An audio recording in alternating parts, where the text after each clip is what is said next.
तो finally bleach का new season आ चुका है जिसका एपिसोड 1 भी रिलीज हो चुका है। और इस एपिसोड की ओपनिंग कोई नॉर्मल ओपनिंग नहीं है, इस ओपनिंग में बहुत ही ज्यादा मजेदार चीजें हुई है। और क्योंकि ब्लीच का जो न्यू सीजन है उसका जो रिलीज हुआ है वो एपिसोड जैपनीज और इंग्लिश में ऑफिशियली हुआ है और हिंदी में अभी तक नहीं हुआ और हिंदी में आने में भी टाइम लगेगा। तो इसलिए आज मैं सीन बाय सीन एपिसोड 1 को पूरी तरह से एक्सप्लेन करने वाला हूँ और बाकी एक्सप्लेनेशन भी तुम्हें इसी चैनल पे मिल जाएंगे जो भी एपिसोड आने वाले हैं। तो चैनल को सब्सक्राइब कर लेना अपकमिंग वीडियोस के लिए। तो चलो बिना किसी बकवास के वीडियो शुरू करते हैं। तो सबसे पहले एक क्विक रिकैप, क्योंकि सीजन 3 और सीजन 4 एक साथ जुड़े हुए हैं। तो पिछले सीजन में ये आवाज जो होता है वो सोल किंग की सारी पावर एब्जॉर्ब कर लेता है और इसके बाद में वो रियलिटी को ही रीराइट करने लगता है, मतलब कि अपने हिसाब से सारी चीजों को चेंज करने लगता है और तीनों ही वर्ल्ड जो होते हैं वो कोलैप्स करने लगते हैं, क्योंकि वो जो कर रहा होता है वो सही नहीं होता। सोल सोसाइटी, ह्यूमन वर्ल्ड और ह्यूको मुंडो सब कोलैप्स होने लगते हैं। इसके बाद इशिगो और उसके सारे जो फ्रेंड है वो उस कोलैप्स को रोकने के लिए रॉयल प्लेस जाते हैं और अब न्यू सीजन का पहला एपिसोड शुरू होता है।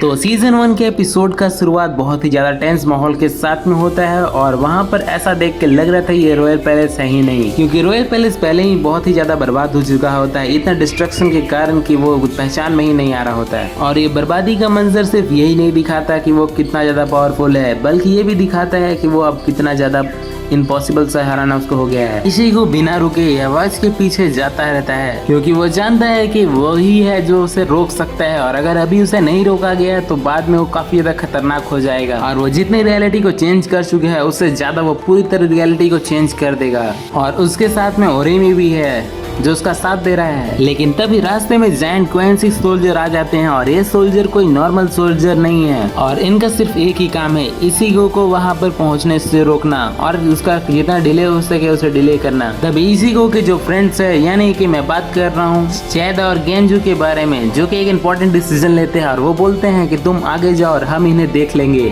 क्योंकि इशिगो का वहाँ जाना बहुत ज्यादा इम्पोर्टेंट रहता है। और इसके बाद में ये चीजें दिखाती है कि वो उसकी फ्रेंडशिप कितनी ज्यादा क्लोज है और कितनी ज्यादा गहरी है। और अब सीन चेंज होता है, क्योंकि यहाँ पर ओरियो और इशिदा एक साथ होते हैं। ओरियो और जग्राम हैसवेल एक सामने खड़े होते हैं और दोनों ही क्वेंसी सोल्जर हैं जिनका काम सिर्फ इशिगो को रोकना है। जग्राम अभी भी यहवेज का सबसे ज्यादा लॉयल सोल्जर में से एक है और उसकी बात को हर चीजों को मानता है, जबकि ओरियो का इंटेंशन क्या है और वो क्या कर सकता है इसके बारे में कुछ भी पता नहीं है। और उनके बीच कोई लड़ाई शॉर्ट्स की नहीं है, उनके बीच में लड़ाई है एक बिलीफ की कि कौन क्या है। और इन चीजों को एपिसोड में खासकर रिवील नहीं किया जाता है ताकि इसको और भी इंटरेस्टिंग बनाया जा सके। और अब हम फाइनली देखते हैं यूरिची को, जो कि एस्किन के अगेंस्ट बैटल कर रही होती है।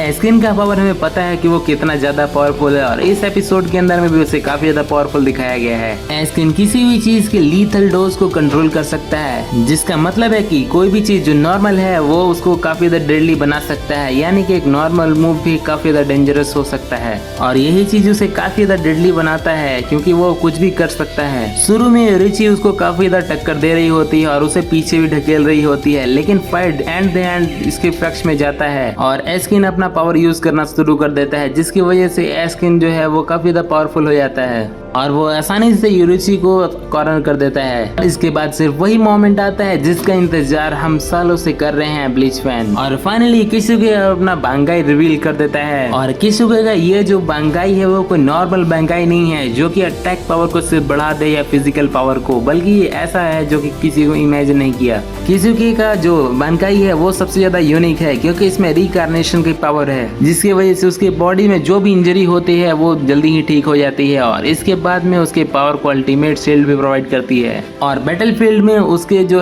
इंजरीज है उसको भी हील करते रहता है और साथ में उसको एक नया ढाल भी देता है। और यही चीज है जो किसुगे के जो बांकाई है उसे डेडली बनाता है और साथ ही में इसे स्मार्टेस्ट कैरेक्टर ही बनाता है ब्लीच में। बांकाई एक्टिवेट होने के बाद में ही पूरा फाइट का जो सीन है वो पूरी तरह चेंज हो जाता है और मोमेंटम भी चेंज हो जाता है और अब जो है एस्किन प्रेशर में दिखता है, क्योंकि अब उसको इसके हैंडल करना काफी ज्यादा मुश्किल हो रहा होता है। और इसी बीच इशिगो जो होता है वो काफी ज्यादा पास में पहुंच जाता है यहवेज के और इसी के साथ में ये एपिसोड खत्म हो जाता है। लेकिन मैं इसकी कुछ चीजें बता देता हूँ। इसकी हिडन डिटेल्स ये हैं कि अगर तुमने ध्यान दिया होगा तो इस एपिसोड का मेन पर्पस फाइट को दिखाना नहीं, बल्कि बल्कि सारे जो कैरेक्टर हैं उनकी पोजीशन को देना है, वो कौन से पोजीशन पे लीड करेंगे। और हर एक बैटल आने वाले एपिसोड में भी हमें उसके एडवेंस देखने को मिलेगा। वेल नेक्स्ट एपिसोड संडे को आएगा एक्सप्लेनेशन के साथ में हिंदी में, तो चैनल को लाइक और सब्सक्राइब करना मत भूलना। और तुम्हें वीडियो कैसे लगा कमेंट करके जरूर बताना, और मैं क्या नया ट्राई कर सकता हूँ वो भी बताना।